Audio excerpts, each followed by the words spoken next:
शरद ऋतु की एक ठंडी सुबह थी।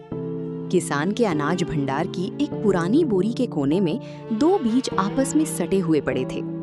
वे दोनों एक ही फसल के थे, एक ही मिट्टी से उपजे थे और देखने में बिल्कुल एक जैसे थे। लेकिन उनके भीतर चल रहे विचारों का द्वंद्व उन्हें एक दूसरे से पूरी तरह अलग बना रहा था। बाहर बारिश की हल्की बूंदाबांदी हो रही थी। पहला बीज, जिसका नाम धैर्य था, बोरी के छेद से बाहर झांकने की कोशिश कर रहा था। वो मिट्टी की खुशबू को महसूस कर सकता था। दूसरा बीज, जिसका नाम सतर्क था, बोरी की गहराइयों में और अंदर की तरफ दुबक गया। सतर्क ने फुसफुसाते हुए कहा, भाई, तुम क्या देख रहे हो? बाहर बहुत खतरा है, ठंड है, नमी है और सुना है कि बाहर की दुनिया बहुत क्रूर है। धैर्य मुस्कुराया और बोला, शायद तुम सही हो, लेकिन मुझे लगता है कि हमारे यहाँ होने का कोई बड़ा मकसद है। हम सिर्फ इस बोरी में पड़े रहने के लिए नहीं बने हैं। अगली सुबह किसान आया। उसने बोरी उठाई और खेत की ओर चल पड़ा। दोनों बीजों के दिल धड़क रहे थे। किसान ने मुट्ठी भरी और उन्हें उपजाऊ मिट्टी के बीच बिखेर दिया। कुछ ही देर में किसान ने उनके ऊपर मिट्टी की एक नरम परत डाल दी। अब चारों ओर घना अंधेरा था। भारी मिट्टी का दबाव उनके नन्हे शरीर पर था। सतर्क डरते हुए, देखो, मैंने कहा था ना, अब हम जिंदा दफन हो चुके हैं। ऊपर की मिट्टी इतनी भारी है, मैं हिल भी नहीं पा रहा हूँ। अगर मैंने बाहर निकलने की कोशिश की तो शायद मैं टूट जाऊंगा।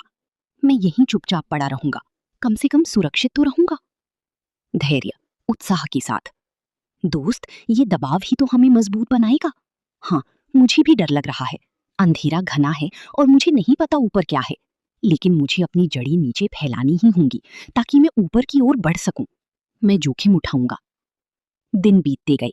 मिट्टी के नीचे धैर्य का संघर्ष शुरू हुआ। उसने अपनी पूरी ऊर्जा अपनी सुरक्षा की परत को तोड़ने में लगा दी। ये दर्दनाक था। उसे अपनी खाल फटने जैसा महसूस हुआ। लेकिन जल्द ही उसकी एक नन्ही सी जड़ नीचे की ओर बढ़ी और एक कोमल अंकुर ऊपर की मिट्टी को धकेलने लगा। वहीं दूसरी ओर सतर्क बिल्कुल स्थिर था। उसने अपनी बाहरी परत को और कड़ा कर लिया।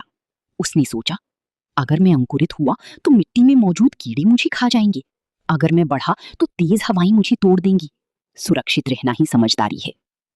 एक सुबह धैर्य ने मिट्टी की परत को चीर दिया।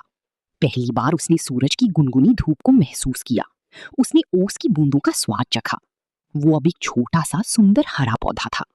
उसने नीचे की ओर चिल्लाकर कहा, सतर्क भाई, बाहर आओ, दुनिया बहुत खूबसूरत है, यहाँ खुली हवा है। लेकिन नीचे से कोई जवाब नहीं आया। सतर्क गहरे डर के कारण सो गया था। हफ्तों बाद धैर्य अब एक मजबूत पौधा बन चुका था। उसकी जड़ें जमीन में गहरी उतर चुकी थीं। उसने तूफानी हवाओं का सामना किया, चिलचिलाती धूप सही, लेकिन हर संघर्ष ने उसे और भी मजबूत बना दिया। पंछी अब उसकी छांव में बैठने लगे थे। खेत में कटाई का समय करीब था। एक दिन एक भूखी मुर्गी मिट्टी कुरेदते हुए वहां आई। सतर्क, जो अभी भी मिट्टी के ठीक नीचे अपनी सुरक्षा का कवच पहने बैठा था, वो मिट्टी ढीली होने के कारण सतह पर आ गया था। उसे लगा कि वो अब भी सुरक्षित है, क्योंकि उसने कोई जोखिम नहीं लिया था। अचानक मुर्गी की तेज नजर उस पर पड़ी। सतर्क को संभलने का मौका भी नहीं मिला। मुर्गी ने उसे एक ही झटके में अपनी चोंच में दबाया और निगल लिया। जिस सुरक्षा को सतर्क ने अपना जीवन समझा था, वही उसकी मौत का कारण बन गई। वो कभी जान ही नहीं पाया कि उसके भीतर एक विशाल बरगद बनने की क्षमता थी। आज वो धैर्य नाम का बीज एक विशाल वृक्ष बन चुका है। उसकी शाखाएं आसमान छू